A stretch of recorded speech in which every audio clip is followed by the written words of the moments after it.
पत्रकार मित्र, बऱ्याच दिवसानंतर मी पत्रकार परिषद घेतलेली आहे. देशपातळीवरचे काही विषय, राज्यातले विषय आणि जिल्ह्यातल्या विषयावर आपल्याशी बोलावं या हेतूनेच आजची पत्रकार परिषद आहे. कोणत्याही याच्यामध्ये राजकारण नाहीये आणि निवडणुकाही नाहीये. पहिलं म्हणजे आपल्याला सांगायला आनंद होतोय, सिंधुदुर्ग जिल्ह्यात 11 मे रोजी मी गोवर्धन गोशाळा सुरू करतोय. त्याचं उद्घाटन माननीय राज्याचे मुख्यमंत्री श्री देवेंद्र फडणवीस यांच्या हस्ते 11:30 वाजता करणार आहे. त्यांनी आमंत्रण स्वीकारलं आणि येणारही आहे. आपल्या सर्वांनाही आमंत्रण आजच देतो. 11ला जरी उद्घाटन ठेवलेलं असलं तर आपल्या सर्वांना 8 तारीखला पत्रकार आणि 12 वाजता तिथे प्रेसही होईल आणि तुम्हाला त्या गर्दीत नको म्हणून अगोदर 2 दिवस तुम्हाला दाखवण्याचा प्रयोजन करतोय मी. त्या गर्दीत तुम्ही घेणार फोटो, इकडे जाऊ, एवढं हे होणार नाही. तर त्यामुळे 8 तारीखला आपण 12च्या सुमारास तिथे भेटू. जेवण करून मग निघू.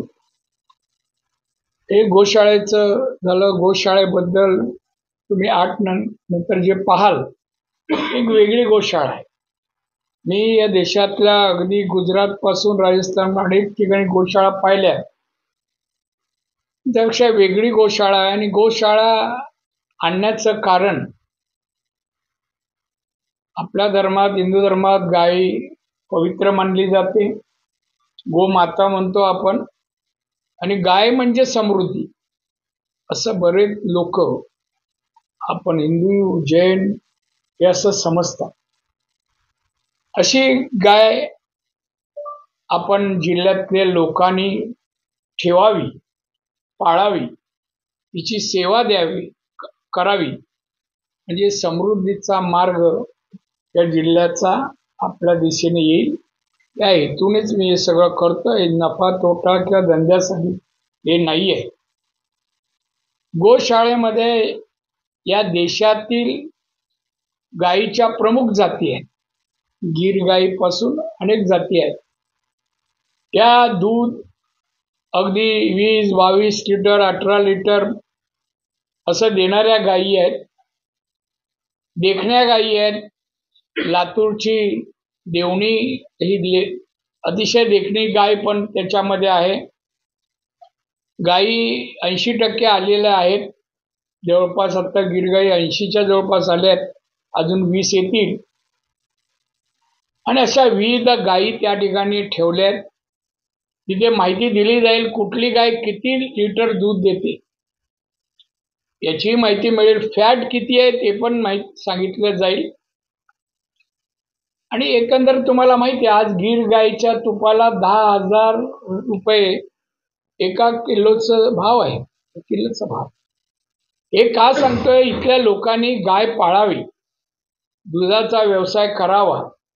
दुधापासून जे पदार्थ आहेत त्याला मागणी राज्यात, देशात आणि परराज्यात एक्सपोर्टही चांगल्या प्रकारे होईल. अशा प्रकारे या व्यवसायाकडे आपल्या लोकांनी वळावं. ग्रामीण भागामध्ये ग्रामीण अर्थव्यवस्था पहिली आपण अनेक वर्ष प्रयत्न करतोय, पाहिजे तशी वाढत नाहीये. तर उद्या गाय पाळल्या, तुम्ही म्हणा पाळल्यानंतर दूध काय?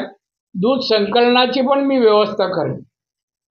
दुधाचे पैसे ताबडतोब देण्याचा पण प्रयत्न करू. पण गाय पाळल्या पाहिजेत, निगा राखली पाहिजेत आणि दूध आणि बाकीच्या गोष्टी केल्या. गाय पाळल्या म्हणजे शेण आहे. शेणाचं काय करायचं हे शेतकऱ्याचा प्रश्न येतो. या गोशाळेत शेण पण आम्ही घेणार. 5, आता रेट पण सांगतो, 5 रुपये किलो शेण घेणार. ज्याला आता काही मिळत नाही. गोमूत्रही घेणार देशी गाई, आपल्या स्थानिक गाईचं.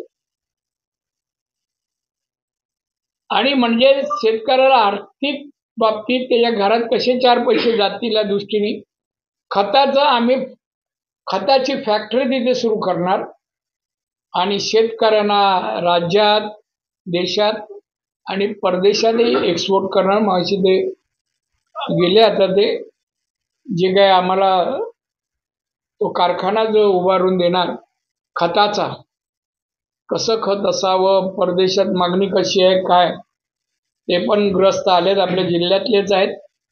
त्यामुळे खताचा कारखाना होईल. त्या ठिकाणी गॅस शेणापासून बनवण्यात येईल आणि रंगाची फॅक्टरी आतमध्ये असेल. आता जयपूरला रंगाची फॅक्टरी मी पाहून आलो, शेणापासून बनवतात.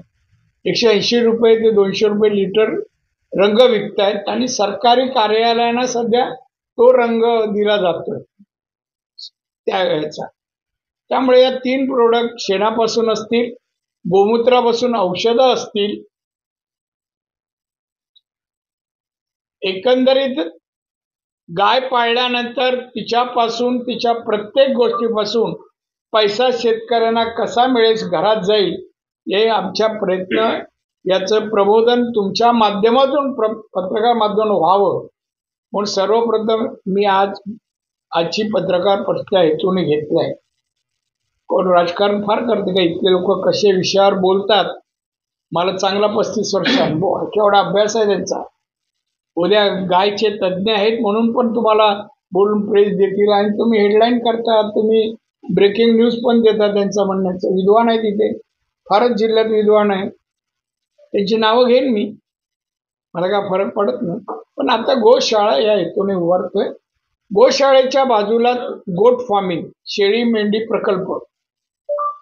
हा कशाला आहे तर शेळ्याच्या जाती किती आहे तुम्हाला तर खाता मटणाचे किलो भाव माहिती आहेत तुम्हाला कसे आहेत. बरं, शेळी आपल्या देशात आपल्याला लागणारं मांस पण 60%च आहे, 40% आयात करतो आपण, आयात करतो, पुरेसं नाही. आणि म्हणून शेळ्याच्या जाती वेगवेगळ्या. आफ्रिकन जात आहे बोर जाती, 40 ते 60 किलोपर्यंत वजन बकरीचं असतं, बकऱ्याचं 40 ते 60 किलो. त्याबरोबर उस्मानाबाद जात असेल, ग्वालियरची जात असेल, आपल्या देशातल्या आणि राज्यातल्या अनेक जाती पण तिथे आम्ही पाळणार. लोकांनी ते पाहावं. ज्याचं मांसाला जास्त बाहेर मागणी आहे अशी त्यांनी पाळावी. गाय पाळली, गोट पाळली आणि कोंबड्या पाळल्या कमीपणाचं नाही, पैसा लोकांना मिळणाऱ्या असे व्यवसाय आहेत का. या रोज लोकांना लागणारे व्यवसाय, मटण हे चिकन बिकन सगळं रोज लागणार आहे व त्यासाठी लोक खर्च करतात. ते आमच्याच लोकांच्या खिशात यावे हे माझं प्रयोजन आहे. त्यातून मी चिकनचा व्यवसाय 82 पासून करतोय मुंबईत. आता भाऊ करतो म्हणजे आम्ही गल्ल्यावर असतो. कापणारे वेगळे, हे वेगळे, सगळं करणारे वेगळे, आम्ही फक्त गल्ल्यावर पण. कोंबडीवाला म्हणून काही लोक उल्लेख करतात ना, ते करप्शन करण्यापेक्षा धंदा केलेला बरं ना. कोविडच्या काळात औषधाला 15% औषधातून पैसे खाण्यापेक्षा धंदा बरा. जे खातात तुम्हाला माहिती आहे, अगदी मातोश्री पासून नाव आहे त्या लिस्टमध्ये, यांची इन्क्वायरी चालू आहे. त्यामुळे मला म्हणायचं आहे, आपल्या लोकांनी व्यवसाय करावा, पैसे मिळावे, मुलांना चांगलं शिकावं. त्यासाठी इथे मी इंजिनिअरिंग कॉलेज आहे, मेडिकल कॉलेज आहे, बाकीचे कॉलेज आहेत. शैक्षणिक कालचं भाषणही माझं ऐकलं असेल, राजकीय मी केलं नाही. चांगला दर्जेदार शिकवा मुलांना आणि चांगली मुलं मुली कर्तबगार तयार करा. मोठ्या हुद्द्यावर जाऊ दे. मी हात पण दाखवला कलेक्टरकडे. कलेक्टरची पोस्टिंग झाली का बंगला मिळतो, गाडी मिळते. अशा पदावर आपले लोक जायला पाहिजे, असं शिक्षण दर्जाचं द्यावं ही मला वाटतं. असं एवढ्या वर्ष राजकारणात माझ्या एवढं सिनियर हे जे काय बोलतात एकही नाही जवळपास. कुठल्या विषयावर या मनाने बोला, तुमची हिंमत असेल कोणत्याही, तर बोलण्यापेक्षा म्हणा करा. तुम्ही करा काहीतरी प्रकल्प सुरू. तर म्हणून अशा तुम्ही पोल्ट्री पण आहे, ती कशी असते, काय असते, बांधकामाला किती पैसे लागतात, एका कोंबडीला ठेवायला किती स्क्वेअर फीट जागा लागते, सगळ्याची माहिती मी तिथे देणार. म्हणजे एखाद्याला पत्रकार का ना, मी एक पत्रकार मुंबईचा आमच्या इकडे स्थायिक झाला, नाव नाही सांगत. मला दादा इथे आता काय करू, बोलला पत्रकार तू चांगला पत्रकार आहे, मुंबईत सिनियर होता, आला असता मुलं पोल्ट्रीचा धंदा चांगला चालेल, मी माल द्यायला आणि घ्यायला घेणारा पण तुला देतो. चालू केलं त्याने गावात आपल्या, तेव्हा चांगले पैसे येतात. 82ला मी चिकनचा व्यवसाय मुंबईत सुरू केला. 82 त्यावेळेला दुकान चांगलं, पॉश दुकान व्यवस्थित. त्यावेळेला मला 64,000 रुपये नेट यायचे खर्च जाऊन. कसा पाहिजे उदाहरण का सांगतोय, पैसा आहे त्याच्या 64,000. आणि तेव्हापासून आजही म्हणजे भाऊ करतो 3 नंबरचा मुंबईत. तर त्यामुळे आपल्या लोकांनी ह्या अशा व्यवसायात यावं आणि करावं. मोठे धंदे सगळेच करा, सगळ्यांनी हॉटेल टाका, आनंद आहे मला. सगळ्यांनी वाळू धंदा करा, पण पकडलं तर जाऊ नका, माझी इच्छा आहे. प्रामाणिक करा, का जे काय असेल ते. पैसा मिळवा, मुलांना शिकवा, चांगले आहार द्या. काल त्या कॉलेजची मुलं माझ्या समोर बसली होती, उल्लेख केला ना मी, काय शरीर यष्टी, मी 15-20 जण असे बसले होते. हे बघा, हे तरुण आमचे युथ, का आहार नाही, तसे आहार नाही. आहार केव्हा त्यात पैसा असेल तेव्हा, हे चेष्टेचा विषय नाहीये. असणार मुलांना सशक्त मुलं झाली, बुद्धिमत्ताही चालते, ब्रेनही काम करतो, रक्तपुरवठा चांगला होतो. मुलांना अन्न मिळालं, कपडे मिळाले, उत्साहाने शिक्षणही घेतात. आणि म्हणून त्या माध्यमातून मी बोलतोय की मिळालं पाहिजे, केलं पाहिजे. एका दिवसात सिंधुदुर्ग समृद्ध नाही होणार, प्रत्येक माणसाने योगदान द्यायला पाहिजे, योगदान. आणि म्हणून असा व्यवसाय लोकांना शिकवण्यासाठी म्हणून मी ते केलंय. आता जिथे पण तुम्हाला दिसतील नोकर, आपल्याकडे सगळे साफसफाई नोकर मिळत नाही. आपण गाय पवित्र असते, पण शेणात हात घालायची आपण शिकला, 10वी 12वी झालं तरी लाज वाटते, की कमी पण वाटते. पूर्वी तर आपली घरच शेणाने सारवायची आणि त्याचं उठणं बसणं त्याच्यातच होतं. पण आत्ताच्या पिढीला ते वाटतं मला काही भाष्य त्यावर करायचं. पण तिकडे बघा, नेपाळवरून पण लोक येऊन काम करतात, तिकडे रोजीरोटी नाही, त्यांना हौस नाही एवढे लांब यायची. मुलांना घेऊन आली आहेत, त्यांची कामं करतात. तर हे सगळं पहा आणि लिहा. मला वाटतं गायीच्या जातीवर तुम्हाला आनंद वाटेल अशा बघायला. गाय कशी दिसते, छोट्या पण येतात, 3 एवढ्या गायी पण मी तिथे ठेवल्या, 3 आहे. तर बघतोय अजून 2 नरमादी हैदराबादवरून येतात, वेळ लागतो. तर अशा रीतीने तुमच्या ज्ञानात भर पडेल आणि ती भर तुम्ही आमच्या शेतकऱ्या पण लोकांना पोचवाल. म्हणा पण उद्योगाला प्रेरणा मिळेल असं काहीतरी लिहावं. काही नाही, लोक निर्जीव आहे, उपाशी मिळाल. तर बघा, आता तुम्ही बाहेर थांबायला पाहिजे लोक भेटताना. मला एक मुलगी आणि तिची आई आहे,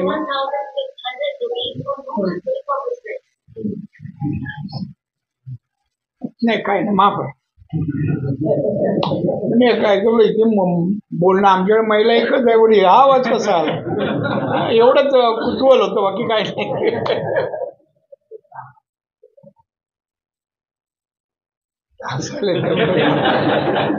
असू दे, हा विषय बंद करतो. गोशाळेत आपण 8 तारीखला सगळ्यांनी या, आणि कोण पत्रकार आले नसतील त्यांना पण घेऊन या गोशाळेत. करंज्यात तुम्हाला कोणी सांगेल. आता पोस्टर बिस्टर लागतील, सगळं आता सुरू होईल. मी कालच सांगून आलोय, ते लागते. आणि काही अडचण आली तर आमचे प्रारचे पत्रकार आहेत, फोन करा, ऍड्रेस करंज्याचा. एक देश पातळीवरचा विषय आपण, तो फळनामामध्ये जी घटना काश्मीरमध्ये घडली, अतिशय दुर्दैवी घटना आहे. चीड येणारी आहे. आपल्या म्हणजे नागरिक म्हणा पण आपलेच घरचे असतील असं समजूया. तो हिंदू आहे बोलून गोळ्या घातल्या, क्रूरपणे गोळ्या घातल्या.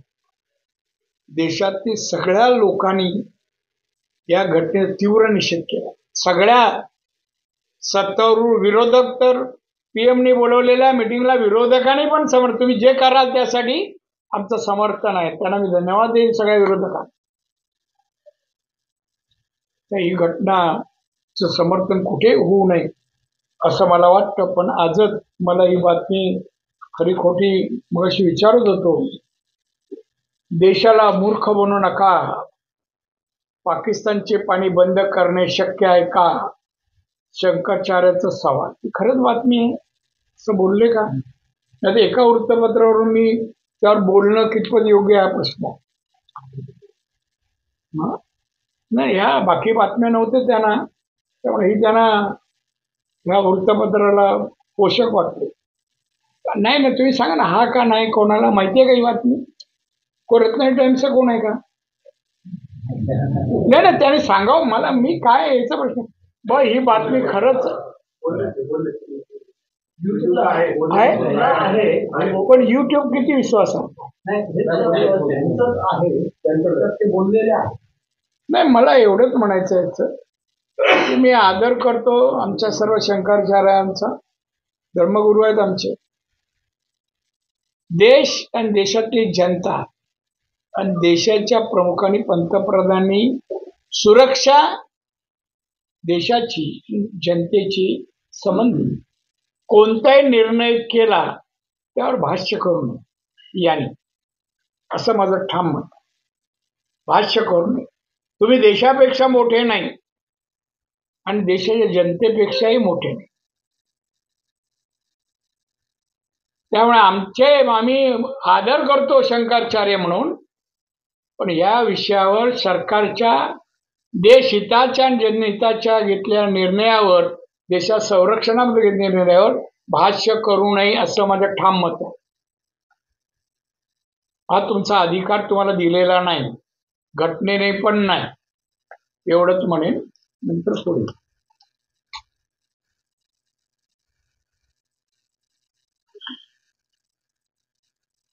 तुम्हा सर्वांना धन्यवाद देईन.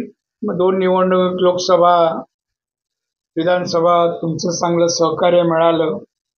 बाजूने विरोधात बातम्या दिल्यात, पोषक ठरलाय आम्हाला. हसत नाही ठरलंय. धन्यवाद. काय म्हणा मला काही बनायचं. धन्यवाद. मी तो म्हणेन याच तुमच्या कृतीमुळे निवडून आलो. मी निवडून आलो, निलेश आला, नितेश आला, केसरकर आले. धन्यवाद. सरकार आमचा आहे. राज्याचे मुख्यमंत्री आमचे देवेंद्र फडणवीस आहेत आणि 2 उपमुख्यमंत्री अजित पवार आणि सन्माननीय आमचे एकनाथजी शिंदे आहेत. राज्याचा सर्वांगीण विकास व्हावा प्रयत्नाने ते काम त्यांनी सुरू केलं आहे आणि त्यामुळे जिल्ह्यातही तशा प्रकारे त्याचं विकास कसा गतीने चालावा ते आम्ही प्रयत्न करतोय. जास्तीत जास्त सर्व मार्गाने निधी आणण्याचा, पैसे आणण्याचा. या विविध योजना राज्याच्या त्या सगळ्यात आमच्या जिल्ह्यात आणि रत्नागिरीत राबवल्या जाव्यात हे आमचे प्रयत्न. उद्योगधंद्याबद्दलही आहे.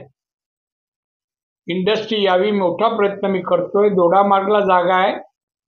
मुद्दामून 1000-1200 एकर जागा आणि मी रिंग रोड पर नेऊन सोडलाय. मी तिथे यावी. अदानींबरोबर माझी एक मीटिंग नजीकच्या काळात होईल. आपले रत्नागिरीला ज्यांनी पोर्ट बांधला काय ना, जिंदालची पण माझी मीटिंग या 8 दिवसात होईल. तिथे 500 पेक्षा जास्त कारखाने आणतील आणि 1 लाखापेक्षा जवळपास रोजगार उपलब्ध होतील अशांना मी ती जागा देणार आणि त्यासाठी माझी बोलणी सुरू आहे. एकंदरीत मला इतकी बेकारी घालवायची आहे. आता गरीब एवढे राहिले तसं मला वाटत नाही. आपल्या जिल्ह्यात पर कॅपिटल इन्कम आपला 2.5 लाखाच्या दरम्यान गेला. आपण विदर्भातील नागपूर सोडून कुठल्याही जिल्ह्यापेक्षा पुढे आहोत आणि मराठवाड्यात.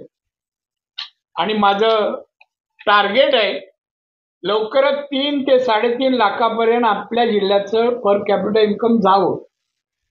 लोकांना मी म्हणतोय काम करा, व्यवसाय करा आणि आपण जे उत्पादन करतो ना त्याचं शेतीतलं क्रॉप म्हणजे पीक त्याचं बाय प्रोडक्ट बनवा आणि विका. मार्केटिंग आहे, चांगला पैसा आहे. त्याबद्दल नंतर बोलणे एवढा विषय नाही. त्यामुळे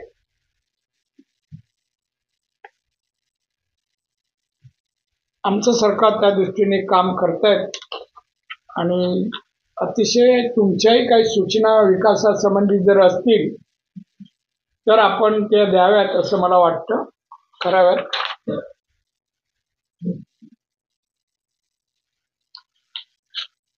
काही सूचनेचा विचार करीन. कधी भेटा तुम्ही, सांगा मला या विषयावर. तुमच्या काही सूचना असतील, काही तक्रारी असतील, त्या तक्रारीला मी नोंद घेऊन, तक्रार चुकीची आहे म्हणणार नाही, इम्प्लिमेंट करता येईल तेवढं मी करेन. एक इथे बातमी आहे, तरुण भारत. जिल्ह्यातील सत्ता एकाच कुटुंबाकडे आल्याने सोयरा चहा. कोण बोलतंय?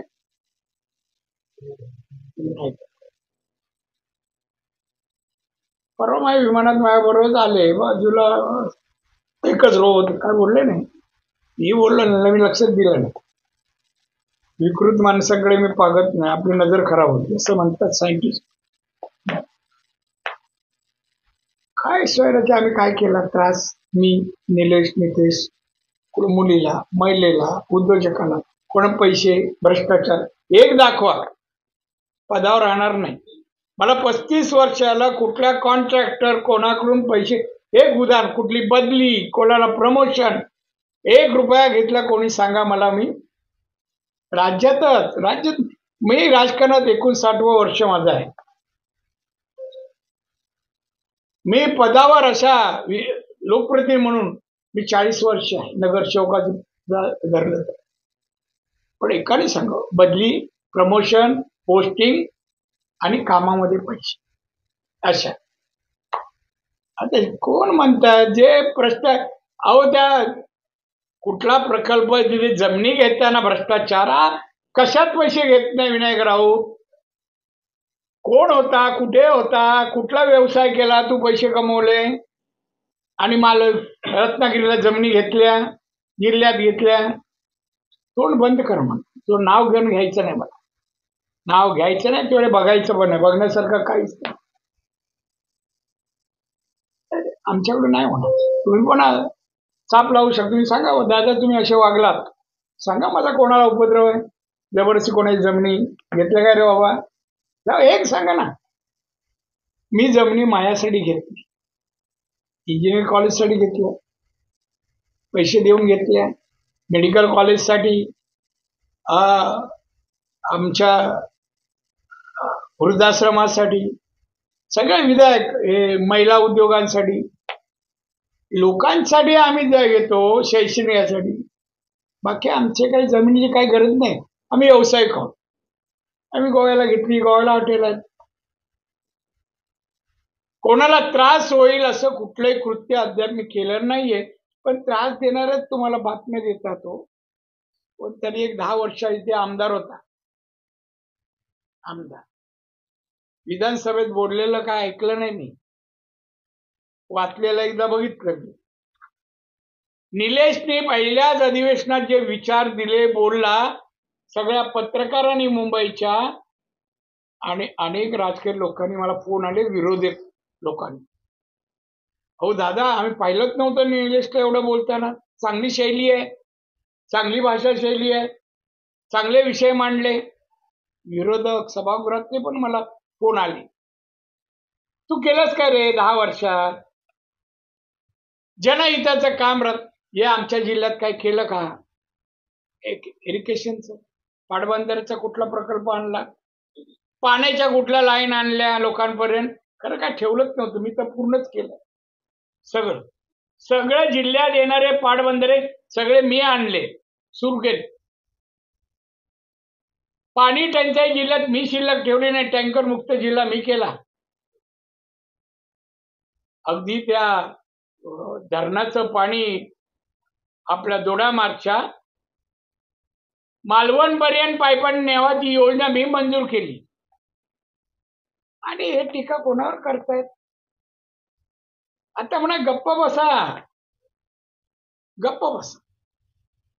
तुम्हाला वाटलं मी धमकी काय लायकीची नाही हो, त्यांना धमकी द्यायनी काय करावं. हा वैभव नाही म्हणा गप्पच ना. कोंबड्या राजा नेता परिचित काय रे कोंबड्या आहे आमच्या अजूनही आहे कोंबड्याचा व्यवसाय. पण हे आमच्या कोंबड्याचं मटण खाणारेच काही जण फुकट खाणारे आता टीका कर. कुठे नाही आम्ही पाठवलं असं नाही मटण, कोंबड्या नाही मी कोणाला फुकट आहे. कुठलाच व्यवसाय हॉटेलमध्ये पण काय फुकट नाही. काय बोलतोय तो, त्याला हे काय उद्धवजी केल्या टीकेला हो नाही म्हणाले. पत्रकार आयटीत देतात का प्रसिद्धी मिळते ना नारायण राणे नाव आलं का, नाही तर कोण विचारत नाही. उद्धवजी ठाकरे मुख्यमंत्री असताना त्यांनी कोकणासाठी सिंधुदुर्गासाठी भरभरून दिले. सांगा 2.5 वर्षाचे मी माहिती म्हणजे तू जरा यांना 2.5 वर्षाची आलेली विकास कामांना पैसे सांग किती टक्के आले. 2.5%, 2.25% पैसे इथे आले. पुरा निधी आला नाही. अनेक योजना जाहीर झाल्या. कमी आतापर्यंत मुख्यमंत्री कुठल्या मुख्यमंत्री कमी पैसे आले असतील तर हा उद्धव ठाकरे. आता आकडेवारी पुढच्या वेळेला मी देतो. काढलंय ना तू? हा काय करायचं समजत नाही त्या माणसात, तो काय त्याकडे मागणार. उद्धव ठाकरेला काय कळतं महाराष्ट्राचं राजकारण. शेतीमध्ये काय केलं, शेतकऱ्यांना नवीन काय केलं, शेती उद्योगातून जास्त पैसे मिळावे, मग प्रोसेसिंग सारखे अनेक मार्ग, त्याला लागणारा निधी कधी काय विचार केला. इंडस्ट्री वाढण्यासाठी केला. काय आणलं आमच्याकडे, भरभरून दिलं. तुझ्या घरी दिलं असेल किंवा मागची बिल्डिंग झाली आणि बोलवलं उद्धवला, मागे घर झालं ना, पुढच्या होतं तर मागे झालं. तिथे उद्धव ठाकरे जेवून गेला. हा मासे विषय खाल्ले म्हणतो. मुंबई जाऊन उलटी झाली. उगाच म्हणा हुशारी करू नये, पण कानफडत मारीन कधी जाऊन. मी परवा नाही करणार कोणाची, चुकीचं काय ते बोलले तर. उद्धव ठाकरे येईल बघतो कोण. तू काय अडवतो रे. मी ठरवलं ना मी काय करू शकतो महाराष्ट्रात लोकांना माहिती हो ना. मग अनुमोदन दे. मी सांगेन मला या पत्रकार काय चाललंय बाय. तुम्ही पण लिहा काहीतरी असे. काय चिखली विमानतळाचे काम अनेक रखडले, तू केले का? अरे आंदोलन केली, काय झालं? त्या उद्घाटनच्या वेळेला बेइज्जत केली तुमची. काय केलं तुम्ही? बेइज्जत उद्धव समोर. नमस्कार येतोय आम्ही.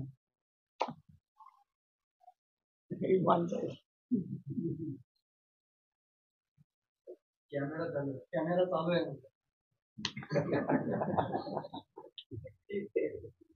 तर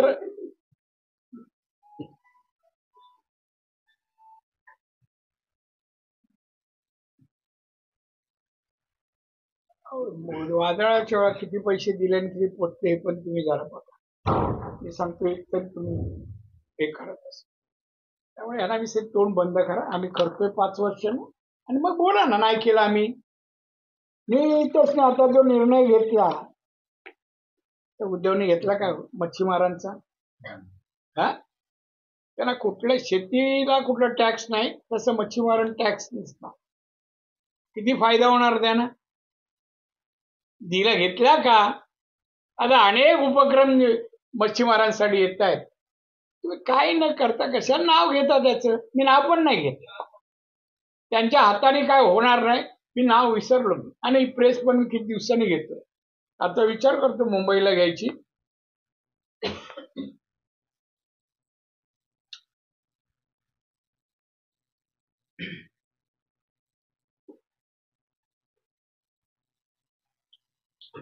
बघा मागच्या डीपीडीसी ड्रग्स वगैरे हे मी आणि नितेशला अगोदर सांगितलं तर आम्ही काढणार.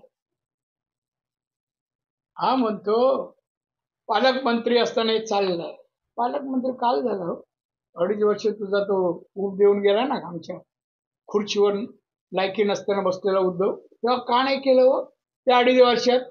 दिसले नाही काय? आता आम्हाला दिसले. आमची सत्ता असताना आम्ही जाईल, मी एसपी ना बोललो तुम्ही नाही करणार तर मी सगळे अड्डे तोडणार, विकणाऱ्याला सोडणार नाही. मी सांगितलं मीटिंग मध्ये ऑन रेकॉर्डवर. तू केलंच काय कधी? गप बस, उगाच वजन वाढव, उगाच आम्हाला कमी करायला लावू नको. चांगला शब्द प्रयोग आहे ना. त्याच्यावर जास्त वेळ नाही घेत मी, पण मी तुम्हाला सांगतोय ना, तोंड बंद आहे आणि कारण दोघांनी विनायक नाही काय केलं असेल, काय नाही केलं जिल्ह्यातील लोकांना, कुठलं कुटुंब, शाळा, बालवाड्या, कॉलेज, रोजगार, काय केलं सांगा या लोकांनी. दोघांचे नाव घ्या. त्यामुळे विसरा आता राजकारण. भविष्यात पद यांना मिळणार नाही, रिटायरमेंट घ्यावी. हा, आणि राहायचं असेल तर वृद्धाश्रमात जागा आहे, राखून ठेवलंय आम्ही राजकारणी लोकांसाठी. हा, अन्न धान्य सगळं फुकट.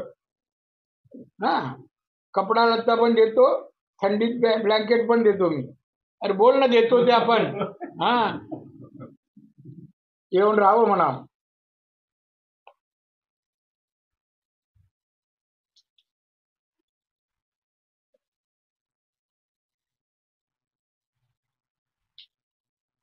जी मतं मिळाली नाही ती चुकून मिळाली.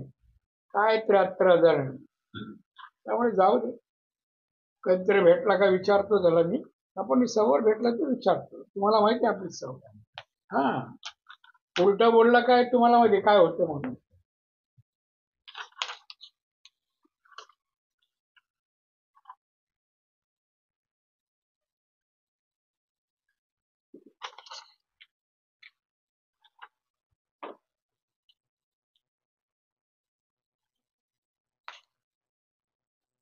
झाले विषय आपले. तेव्हा आपण आता 8 तारखेला भेटूया गिरगाईबद्दल, आणि त्यानंतर दुसराही काय उपक्रम सुरू जेव्हा लवकरच जिल्ह्यातील लोकांसाठी, मी उद्योग धंद्याबद्दल लवकर ती गोष्ट करेन माझं बोलणं झाल्यानंतर. पण एकंदरीत मी सांगितलंय, जो संकल्प केला तो जिल्ह्यातल्या लोकांसाठी. मी मला भोसवायला पद नाही म्हणून इथे आलो नाही जिल्ह्यात. तुमच्याही माहितीसाठी सांगतो, मला पाठवलं आणि मी खारेपणा ओलांडतानाच निर्धार केला की मी जिल्ह्यात येतोय. हा जिल्हा सुखी समृद्ध केल्याशिवाय मी राहणार नाही. 35,000 पर कॅपिटा इन्कम आज 2.5 लाखाच्या घरात आहे. ही छोटी गोष्ट आहे. तुम्ही वाढून बघा, तुमचं घरचं उत्पन्न एकदम 1 लाखात वाढतं, 50,000 हजाराने वाढवा, किती कठीण आहे ते काय हे नाही, कठीण आहे. आणि मग तेवढे पैसे आल्यानंतर एक मुलीला मी इथे कॉलेजला शिकवलं, इंजिनियर झाली, तिचे पैसे माफ केला आम्ही. अशोक चव्हाण दत्ता घेऊन आला, दिला. तिथे बसलो होतो त्या ऑफिसमध्ये, मी ऍडमिशन दिलं, इंजिनियर झाली. इंजिनियर झाल्यानंतर पेढे घेऊन ते वडील आणि वडील रडले तिचे. मग त्या मुलीला 6 महिन्याच्या आत नोकरी लागली इंजिनियरची. 40,000 पगार पहिला मिळाला, 40. आणि तेव्हा पेढे घेऊन आले. मला सांगा, तिची आई मालवणच्या फुटपाथवर भाजी विकायची. तिची आई 40,000 घरात जातील, काय आनंद असेल. जेवणाचा प्रकार, एखादी भाजी तरी, एखादं कडधान्य तरी, महिन्यात एखादं मच्छीमार तरी खरं चादर हे घेऊ शकते की नाही महिन्यात, भावंडांना शिकवू शकते. हे परिवर्तन शिक्षणाने, आणि ते मी पाहतोय. आता पण तिथे बसलात कळत किती जणांना मी श्रीमंत असं काही नाही, श्रीमंती वडिलांचा ट्रस्ट हेच काम करतो. त्यामुळे तुम्ही पण लिहिताना कोण बोलतो म्हणून बातमी देऊ नका, तुझं काय कार्य सांग ना बाबा. 10 वर्षात केलेलं कार्य सांग, देतो आम्ही. तुम्ही ब्रेकिंग न्यूज द्या, पाहिजे जाहिराती त्याच्या नावाने जाहिरात पैसे मारून घेऊन जा कार्याच्या, त्याच्या कार्याच्या. खरं सांगते. आणि असले ना असे लोकप्रतिनिधी भविष्यात ईश्वराने या जिल्ह्याला देऊ नये. दंडवते बिंडवते वैष्णनाथ पै आमचे प्रभू हे काहीतरी देणारी माणसं होती. मी माझं म्हणणं नाही पण देणारी काही ना काहीतरी देऊन गेले लोकांना. हे उपटसोंडू लोकांचं कॉन्ट्रॅक्ट मधून पैसे स्वतःला कॉन्ट्रॅक्ट किती मिळवले विचारावं. त्या कोल्हापूरच्या कंपनीच्या नावावर कंपनी याची कामं हा मिळवली, निकृष्ट दर्जाची कामं केली, एकही तुम्ही बातमी देत नाही. मी सगळे काढायला लावली आहे त्याची कामं. तरी जाऊन इन्स्पेक्शन करायला लावणार मी आणि रिकव्हरी काढणार कॉन्ट्रॅक्टर. पैसे नाही भरले जप्ती पण येते. लक्षात ठेवा. मी मागे लागलो तर हात धुवून लावतो. चांगल्या माणसाच्या असो. तुम्ही आला, जेवायची वेळ झाली आहे. हे काय ना चहा वगैरे काय देते खायला वगैरे